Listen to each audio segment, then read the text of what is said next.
Hello everyone, and thank you for joining us here at Top TV, and this is Truth in Politics with me, Brenda Keegan. And today we have been privileged to have the MCA for Ngong ward in Kajiado County, Mr. Mwaura Mbiriri, joining us for an exclusive sit down. We want to know what is happening in Kajiado County, specifically Ngong ward where he is representing. Karibu sana, Mr. Mwaura. Thank you, Brenda, for having me. Thank you so much. You're welcome. First and foremost, we want to know who is Mwaura Mbiriri. Okay. My name is Mbiriri Mwaura, and I'm the MCA representing Ngong ward. Ngong ward is in Kajiado North constituency, which is in Kajiado County, and I'm really glad to be here this day. Okay. We want to know what are some and the roles and responsibilities that you hold as an MCA. Constitutionally, the roles of the MCA are only three, which is legislation, number one, number two is representation, and number three is oversight. Where legislation, we are meant to make laws or policies or regulations that are supposed to guide the entire county. But apart from that, we also do representation, where we go to the grassroots level, we mingle with our people, get to know the problems or the challenges that they are undergoing, and then from there we take them all the way to the county assembly, and from there is where we make laws to counter the challenges. And also there's the oversight part, where we as the MCAs, we need to oversight the executive, ensure that whatever disbursements that we provide in the budget allocation are being done or are being undertaken in a manner that is proper, so that there's no leakage or misuse of county funds, so that at least whatever the amount that has been intended to do a certain project, that certain amount is used for that particular project. And that is part of our duties. But apart from those three, as MCAs, we also go over and above, where we indulge in matters to do with taking care of our county and ensuring that at least the challenges that our people are going through, say matangas, people who don't have school fees, some people unapata wamama wagonjwa, we also take care of them and such things. Because if you ignore some of these small things that constitutional are not part of our mandate, then it doesn't go well with our constituents. So we have to take care of that and also engage in such, so that at least we don't seem as if we are ignoring the challenges that our people are going through. Okay, so what motivated you to be an MCA? My motivation came from the fact that when I was a mere mwananchi, I realized that people were going through a lot. And one of the reasons as to why people were going through a lot is the lack of good leadership. And as I was assessing it from a mwananchi perspective, I deemed it fit that given an opportunity, I can make a difference. And the difference is me going there and be truthful in me representing my people. And that is what drove me to get into politics and also get into leadership. And I do believe that now that I've been given this opportunity, then I'm going to give my best, so that at least all those challenges that we used to face when I was mwananchi, even if I won't resolve them 100%, but at least above fair, 60%, 70%, at least I intend to resolve them. And also ensure that how I found my ward, that is Ngong ward, after the 5 years, then I won't leave it the same way that it was, given that maybe 2027 you cannot tell what the future entails. But at least that is my intention, and that is what drove me into politics and leadership, and I do believe that I'm going to achieve whatever I intend to achieve. Okay, na tumeona pale kwenye mitandao we ni mtu wa watu, unatembea kwa mtaa, unaongelesha watu, experience imekuwa aje? Nishukuru kwanza kwa swali hilo. Niseme ya kwamba kuwa mtu wa watu, ni kweli mimi ni mtu wa watu, na si intend kubadilika, na intend kubaki bado mtu wa watu. Na ni kweli nilipochaguliwa mimi kampeni yangu nilifanya nikitembelea watu, nikiwaongelesha kwa mguu, na walinipenda kwa sababu ya hiyo simplicity yangu. Na venye nilishinda na nikachukua uongozi, nilijiambia ama niliapa ya kwamba nitaendelea kuwa yule, sitabadilika. Na ndio maana hata unaona hata saizi venye nimekuwa mheshimiwa, bado mimi naendelea kutembelea watu, naendelea kuheshimu watu, naendelea kuwapenda venye nilikuwa nawapenda kabla nikuwe mheshimiwa.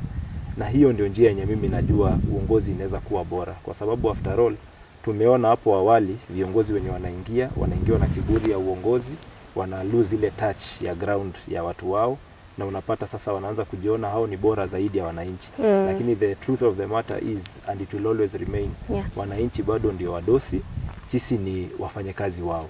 Na given that sisi ni wafanyakazi wao, basi hatuna budi ila kuwaheshimu na kusikia ile vilio zenye wanataka, kama ile matakwa yenye wako nayo. Na hii matakwa ndio sisi tukishasikia tunaenda tunaweza kuisawazisha, tunafanya na tuna implement, tunahakikisha ya kwamba tumeserve hawa wananchi, kwa sababu ndio wadosi wangu. Kwa hivyo mimi kuongea ukweli, mimi ni mtu wa watu, nataendelea kuwa mtu wa watu. Nataka sasa tuongelee changamoto na issues ambazo zinakumba watu wa Ngong. Na umeweka mikakati gani kama MCA wao ili kutatua swala hizi?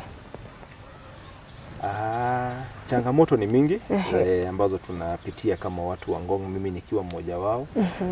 Niseme ya kwamba Ngong tuko na changamoto kadha wa kadha. Nikiangalia tuko na sekta tofauti. Watu wa bodaboda wako na changamoto zao, kama ni bodaboda sheds hazitoshi, ziko, hatutasema hakuna, lakini hazitoshi. Unapata barabara pia zina affect hawa watu wa bodaboda, na sio bodaboda peke yake, hata wakaaji wenye wako na magari wanalemewa kupita kwa njia ambazo si nzuri. Kando na hiyo bodaboda tuko na challenge ya security na mambo kama yale. Ukifika kwa sekta zingine kama za soko yetu ni nzuri, ilijengwa, tunashukuru gavana wetu alitujengea soko mzuri, lakini bado unapata iko na challenges ya kama usafi. Tuko na challenge ya mambo ya baridi. Ile soko yetu unapata kuna baridi nyingi sana, ambao tulikuwa tumesema tukiingia tunaweza fanya solarization so that at least tuweke ile pali pakue warm, hata wamama wetu, mashosho wetu waweze kuendelea na biashara yao bila kusumbuka. Alafu kando na hiyo tuko na sekta zingine kama za wanaspoti pia wanapitia challenge ya kiwanja. Tulikuwa na kiwanja yenye ilikuwa imepitishwa na ikaekewa pesa, ilikuwa inafaa ijengwe, lakini as we speak right now unapata hiyo imetana kuwa white elephant kwa sababu project yenyewe haijasonga, na vijana bado hawana pali pa kunoga talanta zao, ambako unapata sasa wanaingia kwa mambo ya idleness, na hii idleness ina lead kwa mambo ya drug abuse, na bado ina lead kwa ukora. So hiyo ni challenge on its own way. Alafu pia tuko na challenges ya kama ni mambo ya sekta ya matatu. Unapata pale pia kuna kosa mpangilio, na unapata kando na kukosa mpangilio pia stage yetu as much as pia ni nzuri, lakini unapata pia iko na uchafu mingi, so inakosa kuleta ile picture ya town ya Ngong na mambo kama yale. Lakini pia niseme kando na hiyo yote pia tuko na challenges pia juu ya hiyo ya mambo na kama ni sheria zenye tulikuwa tumewekewa pale awali ambazo zinafaa kugovern mtaa yetu ya Ngong, ambazo sasa sisi tumeingia tunataka tuangalie venye tuta streamline hizo sheria ili ziweze kusaidia wakaaji wetu. Na kando na pale nilikuwa nimeongelea systems zenye zilikuwa ziko pale awali za serikali, ambako kama nikikampaign nakumbuka nilikuwa napeana mfano ya mambo kama ya ID. Vijana wetu wanaenda kuapply ID na unapata zinakawia kutoka mpaka mtu ana give up, anakaa mwaka moja, miaka mbili hajaipata ID. Kulikuwa pia na challenge ya birth certificate, watu wanafaa kwenda all the way mpaka Kajiado. Lakini as we speak right now tuliweza kufungua ofisi ya kuregister birth certificates na hata death, na inaanza kusaidia, ingawaje haija catch up vizuri venye tungelipenda, lakini najua imeanza kusaidia na mambo ni kama yale. Lakini as we speak najua tutaendelea tukiangalia hizo challenges na tukijaribu kuzitatua so that at least tuweze kuzipunguza to as minimal capacity as possible. Nimesikia ukiongelelea projects ambazo mnafanya county, na ningependa kuguzia swala la choo yenye ilijengwa hapo Ngong. Tuliona ikiwa na kizungumkuti hapo kidogo, watu wakaenda kwa streets, waka riot. Ningependa utueleze ni shida ilikuwa wapi kwa hiyo project? Swala nyeti hilo, Brenda, na nashukuru kwa swali hilo. Swala la choo ni swala limekuwa sugu sana pale pande ya Ngong. Mpaka tuwekuwa tukiona kwa mitandao Ngong ina trend kwa sababu ya choo, ambako si jambo ambalo tunafurahia sana. Tungeli prefer at least to trend for other reasons other than a public toilet. But given that is the situation at hand, tutaihandle tu venye imekuja. Lakini niseme ya kwamba hiyo choo from the word go, wakati ilikuwa inaanzwa, I was approached by the municipality manager for Ngong municipality. Na when he approached me, the reason as to why he approached me was the fact that alikuwa amelemewa kuendelea na hiyo project, claiming that watu wenye walikuwa wako pale ambao ni watu wa taxi walikuwa wamekataa hiyo project iendelee, wakisema wanaafektiwa negatively. So nikamuuliza kama walifanya public participation ya kuenhance ama kusensitize hawa watu wa taxi ambao ni direct stakeholders kwa hiyo choo public toilet. Akaniambia walikuwa bado hawajamanage kufanya hivyo, na I advised him to do the same.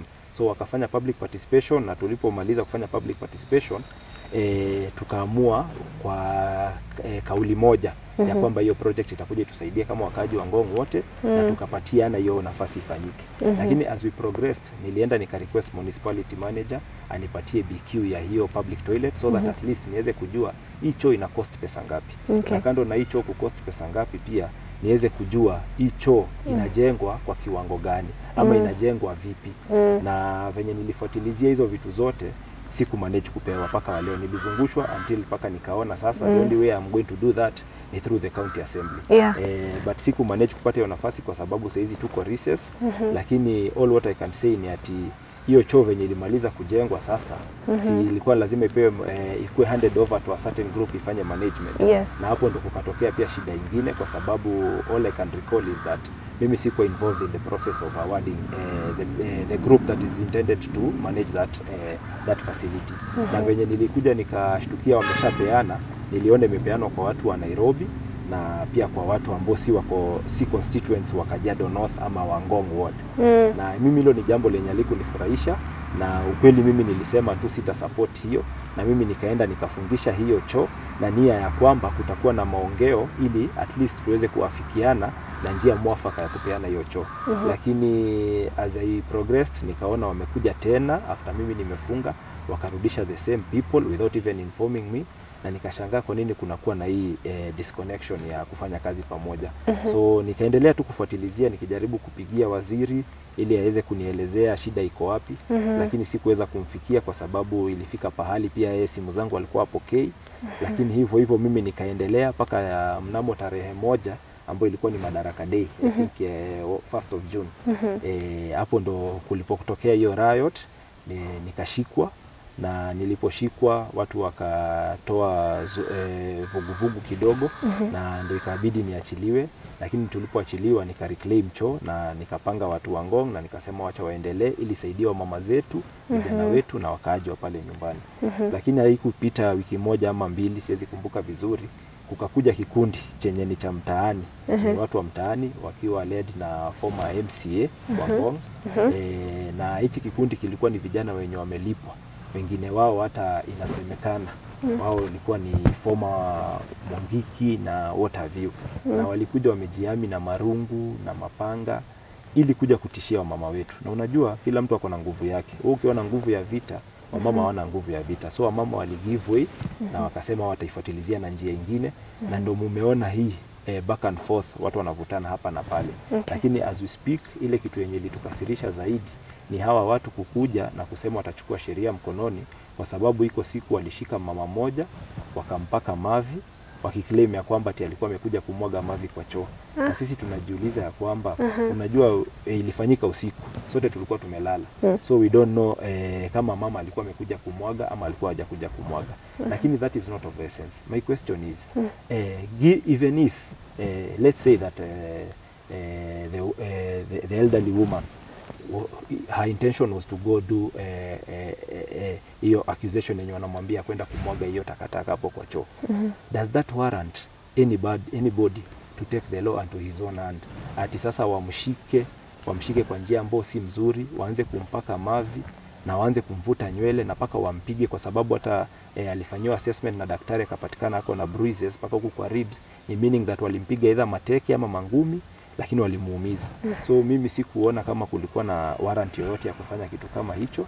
Na ndio maana mimi nasema ya kwamba wale wenye perpetrators of that same act itabidi tu wamefuatana na sheria so that the law can take its course na waweze kuchukuliwa hatua kulingana na ile makosa yenye walifanya.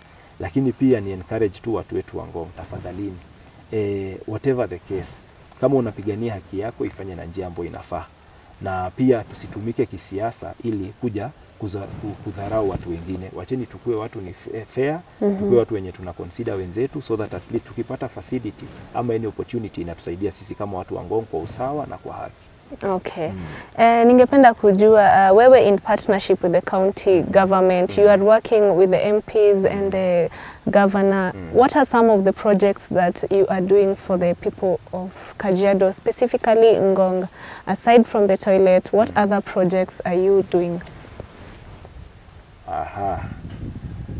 Or rather, what are some of the projects that you are planning to do before 2027? What tuangoje nini kabla 2027? Thank you for that. We have a lot going on, apart from the funds that we get from the county government.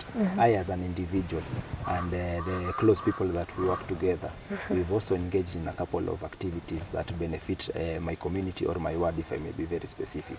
And to begin, I'll give an example of just recently, we were approached by a company known as MGAS, which was whose intention was to open up a branch in Ngong ward. Okay. And we hosted them na tukawakaribisha. We even went ahead and showed them a place where they can put up that branch headquarters. Na walipofanya hivyo, the only demand that we had to them was that in case we allow them to set up an office in our area, at least they should consider taking up our people for job opportunities. And that is what they did. At least as we speak, I can report that at least 15 to 20 young people from my ward were appointed by that said company, that is MGAS. Na kando na hiyo, I think we also did an education fair, where the education fair, we engaged different stakeholders involved in education, including financial institutions around our ward. Now, after that session, I made a post follow-up with the same institutions, so that at least I could grasp some opportunities from those institutions. And we managed to agree with some of the financial institutions that whenever they're having programs for sponsorship, they'll be at least taking up kids from our area. Alafu apart from that, we also talked to the education institutions, that is the colleges and the universities that were present on that same date. Na pia wakatu promise ya kwamba from their end they'll be sponsoring some of the kids from our ward, so that at least na sisi tunaweza kushikiliana na tusonge mbele. Na mimi mwenyewe pia nikasema ya kwamba nikipata basari nitakuwa na work na hizo institutions. At least I pay for 3 to 5 students from the said institutions, so that at least we can improve the education level in our ward. So hizo ni vitu zenye sisi tumefanya from our own pockets and from our own connections, without even including the county government. Apart from that, also recently tuligrade kiwanja ya vijana. I think muliona kwa social media. Tulienda hapo tukagrade kiwanja. Kulikuwa na kiwanja moja tu yenye inaweza tumika a standard pitch ya ball. As we speak right now, we managed to have to create space for another standard pitch for football. So as we speak, we have 2 of them. Na hizi ni kando na ile main stadium yenye tuko nayo. Hii tunaita annex stadium. So hiyo ni kuonyesha sasa hata ile maneno ya challenges ya vijana ya kukua hawana pali pa kunacha talent yao, kidogo tumeenda tukitatua, kwa sababu sasa saa hizi zile teams zenye zimegrow nyingi pale Ngong sasa zimepata pali kwenye zinaweza fanya michezo yao na waendeleze progress ya michezo yao. Na mambo ni mengi. I think hizo ndo zinakuja at the top of my head. Lakini even in partnership with the national government, which is not the county government, tuli manage to open up a registrar ya birth, venye nilikuwa nimesema hapo awali, na ya death. Na hii ni kitu yenye mimi personally ndo nilikuwa na campaign nasema ya kwamba tutafanya hivyo, na nilimanage kuongea na registrar mwenye alikuwa pale Kajiado, akanituma kwa mbunge, na nikaenda kwa mbunge na tukaongea na yeye, na mbunge akafanya kazi mzuri sana juu alifollow up na PS mwenye concerned PS, na wakaleta hiyo ofisi, na as we speak right now ina serve watu. As much as tunakubali haijafika 100% in terms of what we expected it to be, lakini at least imeanza na inasukuma watu na imesaidia watu wengi sana trip ya kwenda Kajiado yenye ambayo ilikuwa ni costly na pia ni tiresome. So mimi naweza sema in my own ways tumefanya mambo mengi, na very soon pia tunaangalia barabara fulani ile ya kupanda pale kwa mlima. We are talking to partners na hata wameshaanza ku plan on the same, na very soon tutakuwa tuna grade hiyo barabara all the way from the tarmac pale chini kwenye ofisi ya DC ipande all the way paka kwa gate ya kuingia Ngong Hills. Hiyo barabara yote tunaifanya tarmacking, na hiyo itakuwa si pesa ya county ama nini, ni pesa yenye sisi wenyewe tumechanga, na bado pia tukaongea na partners na tukaona venye wana come on board na tukasaidiana na tukasonga mbele. Na mipango ni mengi sana, nikianza kuzitaja hapa tutamaliza, lakini niseme ni nyingi, na tunaendelea kutafuta other partners wenye wako interested so that at least they can come on board to sponsor on a few activities hapa na pale, na tuangalie venye tumejenga ward yetu ya Ngong. Okay, so recently we saw some counties going on strike, MCAs, they want increment of salary, Kajiado being one of them. I want to know if you took part in that, if you were in solidarity with the rest, and what is your take on that? Mliongezewa ama mkuongezewa? Asante sana. So Brenda, kuongezewa tuliongezewa, cha nianze na hapo ndo nisisahau. Lakini acha tuseme tuliongezewa, ina maana that tuliona ni kama ni madharau, sababu the only increment that we were given is an amount equal to Kenya shillings 10,000. Hiyo ndio wenye walikuwa nasema sasa ndio watatuongezea. Na hii 10,000 sisi tulifeel ni kama ni matusi, kwa sababu if Brenda anaweza break down where the genesis of all this inatokea, mambo ya salary increment. Tunasema ya kwamba MCA ndio yule mtu wa kwanza mwenye anapatana na wananchi when it comes to elected leaders, kwa sababu MCA ndio wako chini, president ako pale juu, na huyu MCA ndio mtu mwenye ni readily accessible, na wananchi ndio wanafikia kwa urahisi. Na kwa sababu wananchi wanafikia kwa urahisi, yeye ndio anapata shida za watu wanataka kuchangiwa matanga. Kuna mtu ako na mgonjwa na ni kweli anaumia na hana pesa na anataka mtu wake alipiwe hospitali. Kando na hiyo, kuna mtoto labda ameacha hata shule kwa sababu hana school fees, wengine hata si school fees lakini unapata ni uniform, na unapata hizi ni challenges zenye zote zina entail mambo ya pesa. Na huyu MCA ndio mtu mwenye anafikiwa na ndio ikilio. So tulikuwa tunaona ya kwamba kwa sababu MCA hana any other fund, ni ile tu mshahara yake kidogo, na hii mshahara ndio unapata anajaribu kuziba hizo mashimo zote. Ndio tukasema si huyu MCA kidogo pia akuwe appreciated, so that at least hata akifika anaziba hizo mashimo kidogo, hata yeye anabaki na kitu yenye si kidogo, anaweza jisustain kama mwananchi mwenye anakaa anajielewa. Na kando na hiyo yote, tumesema kazi ya MCA ni kufanya oversight, and if we are to oversight a government that runs a budget of equivalent to say 10 billion, and here you are an MCA earning a mere 100 and something thousand Kenya shillings, na ikikatwa, kumbuka mtu akishakatwa na achukue zile loan zenye sisi tunapeagwa za kununua gari na labda kujenga nyumba. Unapata kijana kama mimi yenyewe sina gari na sina nyumba, so lazima nitajenga, lazima nitanunua gari. Once nikishafanya hivyo, nikatwe hiyo loan na napewa, at the end of the month ile kitu nitakuwa napata kwa account yangu ni almost 34 to 36,000. Na hii ndio bado nafaa niende nayo michango. So unaona inakuwa ni ngumu. Lakini kando na hiyo yote, pande ya oversight, kama mimi nitaachwa na 34,000 na 36,000, na nafaa niangalie governor amechunga rasilimali ya county haijaibiwa. Sasa sipokuwa compromise inakuwa rahisi, sababu sasa kama nitahongwa na pesa kidogo hata 5,000 10,000, nitakuwa niko very fragile kukubali hiyo pesa, na utapata sasa badala ya mimi kufanya oversight nakuwa compromise, naanza kuingia kwa hiyo corruption yenye nafanya pesa za county zina leak na pesa za county zinaibiwa. So tulikuwa tunaona ni vizuri sana kama ma MCA waongezewe mshahara, na tulikuwa tumefanya research tukaona ya kwamba MCAs sisi tukikompea mshahara yetu yenye tunapewa kwa governor ni a mere 16% of what the governor earns. Lakini ukikompea our counterparts who are the MPs in the National Assembly, hao wanapewa 43% of what the president earns. So sisi tulikuwa tunashangaa kwa nini sisi tupewe a mere 12 to 16%, yet MPs wanapewa 43 to 47% of what the president earns. So tukasema hata sisi yetu ikuwe matched, so that at least hata sisi to earn 43% of what the governor, not the president, of what the governor earns, sababu yeye ndo mdosi wetu hapa county. Na hiyo ni kitu yenye tulikuwa tunaona SRC hata wakisema wanatuongezea 10,000, at least kutoka all the way, if you move from say 12% to 43, at least katikati ingelikuwa 30-35. Wangesema hata wacha tuipandishe mpaka 35%, ingelikuwa ni kitu yenye watu wanaweza anza kudiscuss. Lakini ukipandisha 10, hiyo ni kumaanisha umetumove from 12 to 16 ama from 16 to 18%, ambako hakuna kitu umechange. So hiyo ndo kitu yenye mimi ningelisema at least tufanyiwe hivyo ili tuweze kusonga mbele kama MCAs. Na kando na hiyo, najua hujaniuliza, lakini pia niseme hatuko tunalilia tu mshahara, kwa sababu sisi tunasema kama ma MCA vitu zikianza kurun venye zinafaa, kama ni facilities zetu zimekuwa equipped na zina run venye zinafaa, sisi basi wananchi wetu watakuja kutusumbua, sababu barabara zikiwa zinapitika, madawa ziko hospitali, vitabu ziko shuleni, shule zimelipwa na ni bure. Unajua hizi mashida zenye tunaenda kupatwa na wananchi zitakuwa hazitufiki. Kwa hivyo hata ile mshahara yetu kidogo tutaweza kujipanga nayo. Lakini kwa sababu mambo haiko hivyo na hatuwezi change hii Kenya overnight, ndio tulikuwa tunasema hata sisi tupigwe booster kidogo tuweze kufanya hivyo. Na kando na mshahara tukasema pia tupewe kitu inaitwa Ward Development Fund. Hii Ward Development Fund ni kama ile CDF ya mbunge.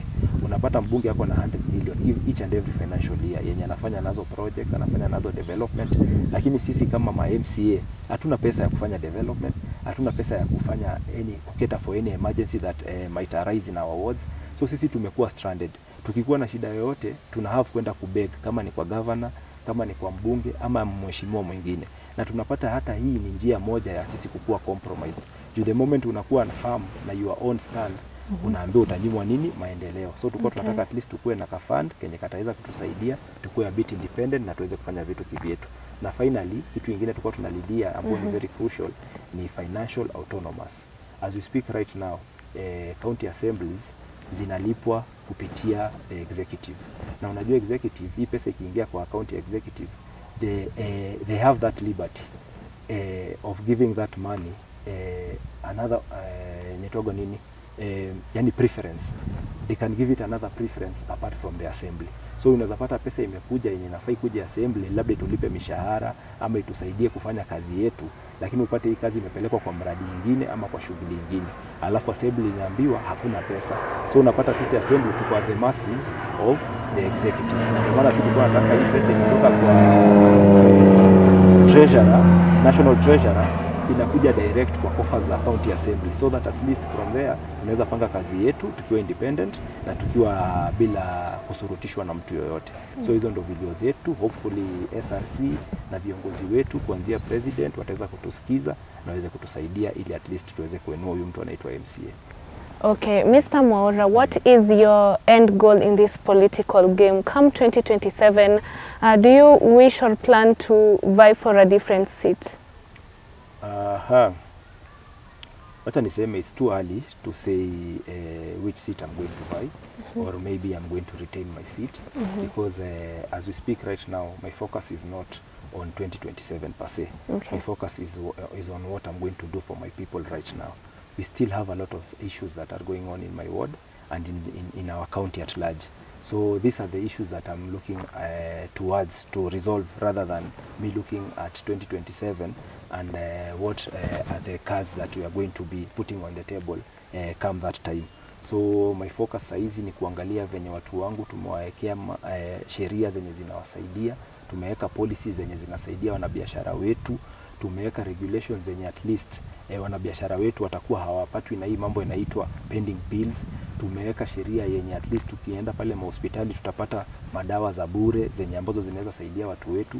Tumeweka sheria ambazo ukipata miradi ya barabara hazidelay, zinajengwa on time, so that barabara zetu ziweze kukua passable na ziweze kusaidia watu wetu na mambo kama yale. Lakini mambo ya kufocus na 2027 kwanza kwa saizi, I've shared that ambition for now.